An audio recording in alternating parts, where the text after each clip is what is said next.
Sir నమస్కారం sir. నమస్తే అండి. సార్ చంద్రబాబు నాయుడు గారు 500 అండ్ 200 నోట్లను బ్యాన్ చేయాలని చెప్పేసి ఒక కొత్త ప్రతిపాదికను తెరపైకి తీసుకురావడం చూస్తున్నాం సార్. ఎందుకు ఈ విధంగా బ్యాన్ చేయాలని ఆయన కోరుకుంటున్నారు? మరి దీన్ని బ్యాన్ చేస్తే కొత్తగా ఆల్టర్నేటివ్ ఏముంటుంది? అసలు ఆయన ఉద్దేశం ఏంటి? మరి దీనిపైన మీ ఒపీనియన్ సార్ ఆయన మాటలు. ఆల్టర్నేటివ్ డిజిటల్ కరెన్సీ అనేది ఒక ప్రోగ్రామ్. అంటే ఎవరు ఏం ఖర్చు పెడుతున్నారు, ఎలా ఖర్చు పెడుతున్నారు అనేది తెలిసిపోతుంది తేలికగా. కాబట్టి నగదు దాచుకోవటం అనేది కుదరదు.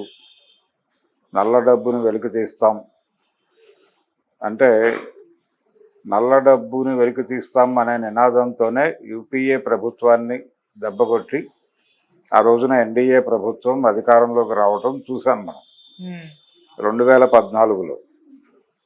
సో అప్పటి నుంచి బ్లాక్ మనీ వెనక్కి వచ్చిందా, లేకపోతే నల్ల కుబేరుల్ని విదేశాల్లో దాక్కున్న నల్ల కుబేరులందరినీ పట్టుకొచ్చి మేము ముందు నిలబెడతాం అని మాట్లాడారు అప్పుడు. ఎవరు? చాలామంది ఉన్నారు మనకి విదేశాలకు పారిపోయి ఇక్కడి నుంచి కింగ్ ఫిషర్, విజయ్ మాల్యా వీళ్ళందరూ ఉన్నారు కదా. వీళ్ళందరినీ పట్టుకొచ్చి మేము ముందు నిలబెడతామని చెప్పారు ఆ రోజున. ఏ ఒక్కరిని వెనక్కి తీసుకురాలేదు. ఇదిగో వస్తున్నాడు, అదిగో వస్తున్నాడు అని కథనాలు తప్ప 10 ఏళ్ళు అయింది. 10 ఏళ్లలో స్విస్ బ్యాంకుల్లో నుంచి డబ్బులు పట్టుకొచ్చేస్తామన్నారు, అది రాలా. తర్వాత నగదు అప్పట్లో 1000 రూపాయలు రద్దు చేసి పెద్ద నోట్ల రద్దు చేశారు కదా. రద్దు చేసిన సందర్భంగా మనకి వాళ్ళు చెప్పింది ఏమిటి, దీని ద్వారా నల్ల డబ్బు మొత్తం వెనక్కి వచ్చేస్తుంది, వచ్చేసిన తర్వాత మీకు ధరలు దారుణంగా తగ్గిపోతాయి, పెట్రోల్ లీటర్ 25 రూపాయలకో 30 రూపాయలకో ఇస్తాం, అన్ని ధరలు పడిపోతాయి, మీరు హ్యాపీగా బతకచ్చు అని చెప్పారు కదా. అకౌంట్లో డబ్బులు వేస్తామని కూడా చెప్పారు కదా. ఏది జరగలేదు, ఏ ఒక్కటి జరగలేదు, ఎవ్వరూ అడగలేదు. సేమ్ డ్రామా కొనసాగుతోంది. అయితే ఆ రోజున నోట్ల రద్దు ద్వారా ఎన్డీఏ ప్రభుత్వం చేసింది ఏంటి? చంద్రబాబు నాయుడుని ఇప్పుడు ఎన్డీఏ భాగస్వామిగానే చూడాలి. కాబట్టి ఆ రోజున ఎన్డీఏ ప్రభుత్వం నోట్ల రద్దు ద్వారా సాధించింది ఏంటంటే, ఎంత డబ్బు వీళ్ళు టార్గెట్ చేశారో అంత డబ్బు పంప్ అయిపోయింది. ఆ తర్వాత కూడా బోల్డ్ 1000 రూపాయల నోట్లు దొరికినాయి, బోల్డ్ కట్టలు ఎక్కడ పడితే అక్కడ దొరికినాయి. మరి అక్కడేమో అకౌంట్ సరిపోయింది, ఈ డబ్బులు ఎక్కడి నుంచి వచ్చినాయి ఈ 1000 రూపాయల నోట్లు అని ఎవడు అడగల. ఈ డ్రామా అంటే దాని ద్వారా వాళ్ళు ఏం చేశారంటే భారతీయ జనతా పార్టీకి బి కాంప్లెక్స్ ఇచ్చుకున్నారు. అంటే భారతీయ జనతా పార్టీకి నిధుల సేకరణ కార్యక్రమం కంప్లీట్ అయింది. ఆ మిషన్ ద్వారా కాంగ్రెస్ పార్టీని టార్గెట్ చేసి దెబ్బ కొట్టగలిగారు. అంటే ఎన్నికలలో కాంగ్రెస్ పార్టీయే సర్వ సమర్థురాలు, డబ్బులు ఇన్వెస్ట్ చేసి కొనేయగలదు, అంటే అంతకాలం రూల్ చేసినటువంటి పార్టీ కాబట్టి అది చాలా తేలిగ్గా జరిగిపోతుంది అని చాలామంది అనుకునేవాళ్ళు. దాన్ని క్రాస్ చేసి అంతకు మించిన ఆర్థిక శక్తిగా ఎదిగితే తప్ప మనం పొలిటికల్ పవర్ని మన చేతిలో పెట్టుకోవడం కష్టమనే ఉద్దేశంతోనే ఆ రోజున నోట్ల రద్దు అనేటువంటి కార్యక్రమం నడిచింది. దాంతోపాటు దివాళా దిశగా ఉన్నటువంటి స్టేట్ బ్యాంక్ ఆఫ్ ఇండియా లాంటి వాటిని కూడా కాపాడటం అనేది ప్రోగ్రాం. ఆ ప్రోగ్రాం చేస్తూనే భారతీయ జనతా పార్టీని కూడా ఆర్థికంగా పరిపుష్టం చేసుకున్నారు. ఇది వాస్తవం. ఇప్పుడు నోట్ల రద్దు చేసినా అదే జరుగుతుంది. ఈయన చెప్తున్నట్టు నల్ల డబ్బు వెనక్కి వచ్చేస్తుంది, నల్ల డబ్బు అరికట్టేస్తాం, ఎవరు కూడా బ్లాక్ మనీ ఉండదు, డిజిటల్ కరెన్సీ వస్తే విపరీతమైన ట్రాన్స్పరెన్సీ వచ్చేస్తుంది అని చెప్తున్న మాటలన్నీ బూటకం. మన డబ్బులన్నీ కూడా బినామీల దగ్గర ఉంటాయి. మన డబ్బులన్నీ ఎట్లా సర్క్యులేట్ చేయాలో వాళ్ళకి తెలుసు. దానికి సంబంధించినటువంటి పూర్తి స్థాయి జ్ఞానం ఉంది వాళ్ళ దగ్గర. ప్రాపర్టీస్ రూపంలో ఉంటుంది. ప్రాపర్టీస్ ఎటు నుంచి ఎలా ట్రాన్స్ఫర్ చేయాలి, ఎవరెవరి పేరుతో ఎలా నడపాలి అనే దానికి సంబంధించి వాళ్ళకు ఒక స్కీమ్ ఉంది. ఈ స్కీమ్ ప్రకారం బ్లాక్ మనీ ప్రొక్యూర్ అవుతూనే ఉంటుంది. దాన్ని ఎవరు అరికట్టే పరిస్థితి లేదు.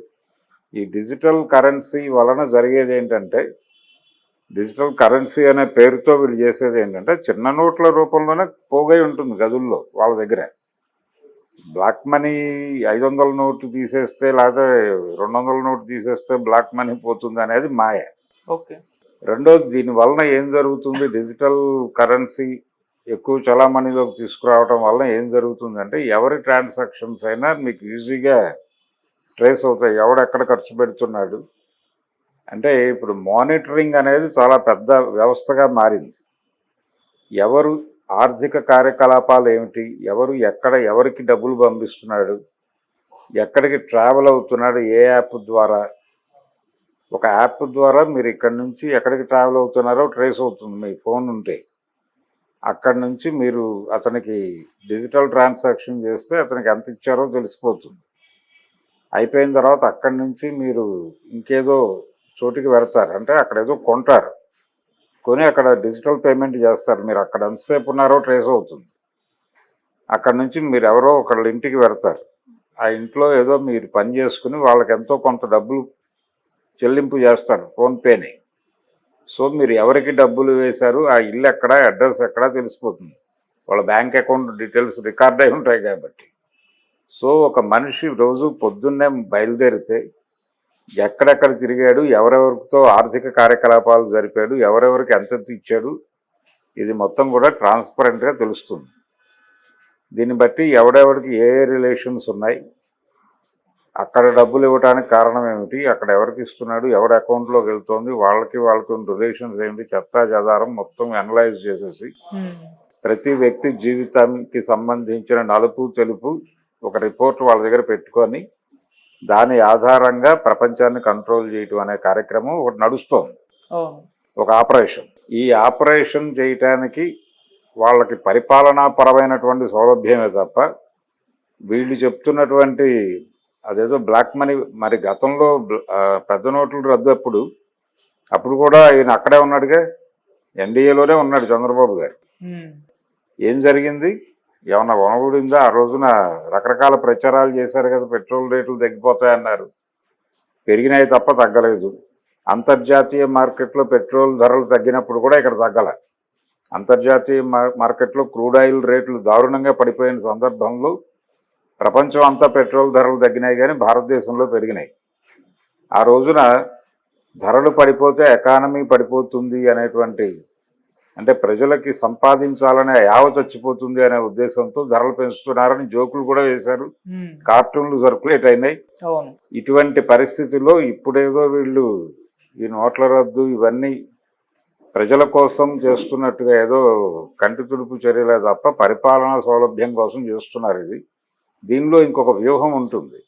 ఆ వ్యూహం ఏంటంటే ప్రత్యర్థి పార్టీలని, ఇప్పుడు వీళ్ళు అధికారంలో ఉన్నారు, కొంతవరకు వీళ్ళు ఏది ఎలా మేనేజ్ చేయాలో అది చేసేసుకుంటారు. చేసేసుకుని ఆన్ ఆఫ్ ఏ సడన్ ఒక బాంబు పేలుస్తారు, అవతల వాడు బ్లాస్ట్ అయిపోతాడు. ఇది టార్గెట్. అది కూడా స్పష్టంగా చెప్తున్నాడు ఆయన. రాజకీయ పార్టీలు విపరీతంగా సంపాదించేశాయి అంటే ఆయన ఉద్దేశం జగన్మోహన్ రెడ్డి పార్టీ రకరకాల కార్యకలాపాలు జరిపి విపరీతంగా డబ్బులు ప్రొక్యూర్ చేసింది. ఆ ప్రొక్యూర్ చేసినటువంటి డబ్బులన్నీ పెద్ద నోట్ల రూపంలోనే ఉంటాయి కాబట్టి దీన్ని గనక చేసేస్తే వాళ్ళు ఫైనాన్షియల్గా దెబ్బతినిపోతారు అనేది నా విజన్ అనే మాట కూడా ఆయన నర్మగర్భంగా చెప్పుకున్నాడు. ఆ రోజున భారతీయ జనతా పార్టీ ఎలాగైతే కాంగ్రెస్ ఆర్థిక మూలాలను దెబ్బకొట్టాలనుకుని డిజైన్ చేసిందో ఆ డిజైన్ అనుకరించే ప్రయత్నం చేస్తే జగన్మోహన్ రెడ్డి దెబ్బతిన్నాడు.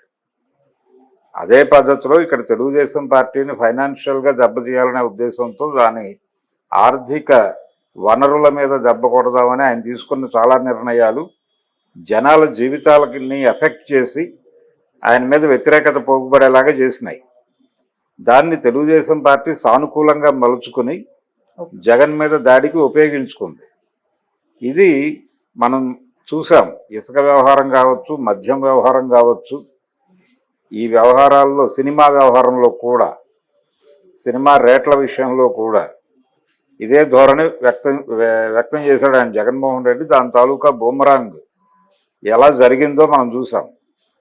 కాబట్టి ఎవరి ఆర్థిక మూలాలు దెబ్బతీయాలన్నా చాలా వ్యూహాత్మకంగా ఆలోచిస్తారు. ఇందులో పొలిటికల్ గేమ్ ఇన్వాల్వ్ అయి ఉంది. చంద్రబాబు నాయుడు గారి వ్యాఖ్యల్లో ఇది ఈయన చేసే పని కాదు, ఈయన ఒక ప్రతిపాదన చేశాడు. వాళ్ళకి సీరియస్గా దీన్ని పట్టించుకుంటే కాంగ్రెస్ పార్టీని రైజ్ అవ్వకుండా, అంటే వాళ్ళు విపరీతంగా సీట్లు తగ్గాయనేటువంటి ఒక చిరాకు ఉంది వాళ్ళ. ఇండియా కూటమి సీట్లు పెరిగాయి, తద్వారా పార్లమెంట్లో వీళ్ళు విరుచుకుపడి ముందుకు దూసుకెళ్ళిపోయే బుల్డోజ్ చేసేటువంటి అవకాశాలు తగ్గినాయి గతంలో లాగా. ఈ అవకాశాలు తగ్గటం అనేది కొంత సఫకేషన్కి గురి చేస్తుంది ఏ పార్టీనైనా. ఈ సఫకేషన్ నుంచి బయటపడాలంటే కాంగ్రెస్ పార్టీని పూర్తి స్థాయిలో చంపేయాలి. ఇలాంటి ఐడియా ఈయనకి ఎట్లాగైతే జగన్మోహన్ రెడ్డిని టార్గెట్ చేస్తున్నాడో అక్కడ కాంగ్రెస్ పార్టీని టార్గెట్ చేయాలనే ప్రోగ్రాం వాళ్ళకు ఉంటే దీని ద్వారా ప్రయోజనం సిద్ధిస్తుంది అనుకుంటే నిర్మోహమాటంగా కొడతారు. ఓకే. కొట్టడం వలన సామాన్యుడి జీవితంలో ఈ అంగుళం కూడా మార్పు రాదు. ఒక పైసా ధరలు తగ్గవు, నగదు బదిలీ పథకాలు ఉండవు, పెట్రోల్ రేటు 20 రూపాయలకు వస్తుంది 30 రూపాయలకు వస్తుంది అనేది జస్ట్ మీమ్స్గా ఉండిపోతుంది తప్ప అమల్లోకి రావు. రకరకాల కళలు, ఎన్ని కళలు నింపారు ఆ రోజున, నోట్ల రద్దు రోజున ఎంత సఫర్ చేశారు జనాల్ని. ఏటీఎంల ముందు క్యూలు కట్టించి క్యారేజీలు కట్టుకుని వెళ్ళి నుంచుని అక్కడ డబ్బులు వేయటానికి ఒక కష్టం, డబ్బులు తీయటానికి ఒక కష్టం. వీళ్ళ డబ్బులు వీళ్ళేసి వీళ్ళు తీసుకోవడానికి మిడిల్ క్లాస్ వాళ్ళు ఎంత కష్టపడ్డారు ఆ రోజున, ఎంత టార్చర్కి గురి చేశారు. ఆ 15 రోజులు పాటు నడిచింది హై వోల్టేజ్ డ్రామా. తర్వాత నెమ్మదిగా డైల్యూట్ అవుతూ వచ్చింది. కానీ వాళ్ళు చేయాల్సిన పని జరిగిపోయింది.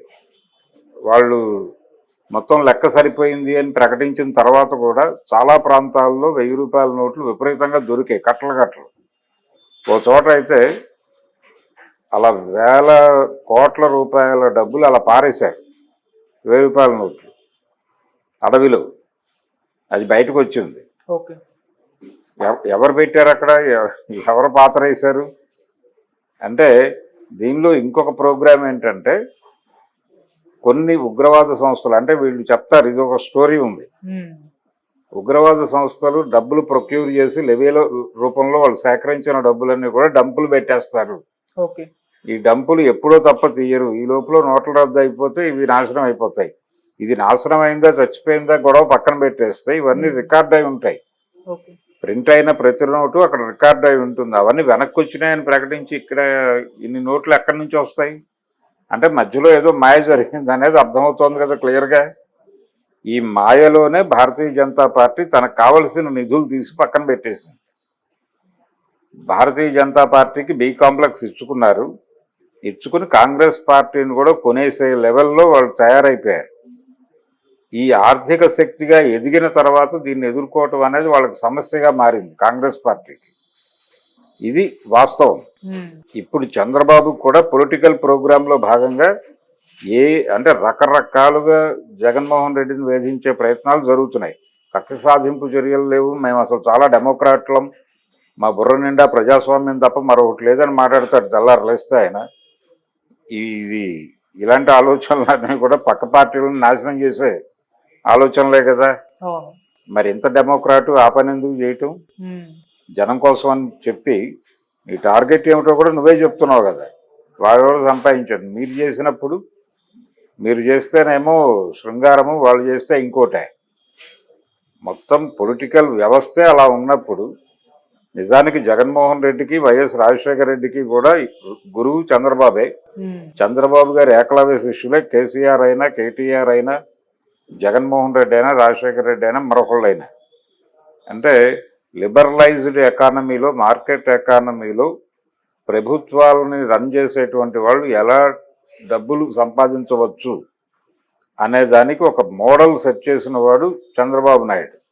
ఆ విధంగా ఆయన వీళ్ళందరికీ కూడా ఆదర్శనీయుడు, ప్రాతస్మరణీయుడు కూడా. ఆయన ఇప్పుడు కొత్త ఎత్తుగడతో మరొకసారి ఆ పార్టీని నాశనం చేయడానికి ఆయన వంతు కృషి ఏదో చేయబోతున్నాడు. ఇది నాకు తెలిసి ఇమ్మీడియట్గా ఇంప్లిమెంట్ చేసే పరిస్థితిలో సెంట్రల్ గవర్నమెంట్ ఉండదు. వాళ్ళు పొలిటికల్ ఈక్వేషన్స్ సెటరైట్ చేసుకునేటువంటి ప్రయత్నాల్లో ఉన్నారు. చాలా చోట్ల ఆల్రెడీ భవిష్యత్తు ఎన్నికలకు వ్యూహరచన అమలు చేసేటువంటి కార్యక్రమంలో భారతీయ జనతా పార్టీ చాలా బిజీగా ఉంది. ఈ బిజీగా ఉండటం అనేది మనకు రకరకాల స్పెక్యులేటివ్ న్యూస్ ద్వారా అర్థమవుతోంది. వాళ్ళు ఆంధ్రాలోను, తెలంగాణలోను రకరకాల గందరగోళాలు క్రియేట్ చేసి సౌత్ నుంచి విపరీతమైనటువంటి మొబిలైజేషన్ చేసే ప్రయత్నాలు చేస్తున్నారు నార్త్తో బ్యాలెన్స్ చేస్తూ. కాబట్టి ఇదేదో చంద్రబాబు గారు చెప్పారు సరదాగా, అది చేస్తే చేయనివచ్చు. మ్యాక్సిమం ఇప్పుడైతే ఇమ్మీడియట్గా జరగదు, అది ఇమ్మీడియట్గా జరగదు. ఒకవేళ జరిగినా